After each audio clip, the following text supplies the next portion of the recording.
சில ஊர்கள், அந்த ஊர்கள்ல தினசரி நடக்கின்ற சேவைகளே அதிகமா இருக்கும், ரன்னிங் எக்ஸ்பென்சஸே அதிகமா இருக்கும். அன்னதானம் நடத்துகிற ஊர்கள் அல்லது மருத்துவ சேவைகள் செய்கிற ஊர்கள், அந்த மாதிரியான ஊர்கள்ல. சோ அந்த மாதிரி ஊர்களுக்கு மட்டும் அவங்களுடைய 3 மாச ரன்னிங் எக்ஸ்பென்ஸ பேங்க் பேலன்ஸை வச்சுக்கிறதுக்கு அலோவ் பண்ணுவேன். அதுக்கு மேல ஏதாவது நன்கொடை வந்தா ஏதாவது ஒரு திருப்பணியா செஞ்சிடணும், கட்டிடமா கட்டிடணும், ஏதாவது ஒரு நிரந்தர திருப்பணி, பக்தர்கள் வசதிக்காக சில நேரத்துல வாட்டர் பியூரிஃபையர் பண்ணி வைப்பாங்க. இந்த மாதிரி ஒவ்வொரு நிரந்தர திருப்பணிகளா பண்ணிக்கிட்டே போவாங்க. இப்படித்தான் எங்கள் ஆதீனங்கள் உருவாகின்றன, வளருகின்றன, நடக்கின்றன.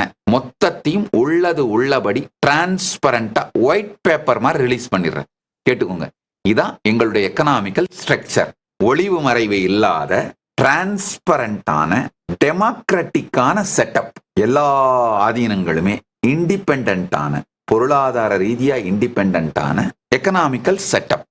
Ideologically dependent, centralised, economically independent. இதுதான் எங்கள் ஆதீனங்களோட ஸ்ட்ரக்சர்ஸ்.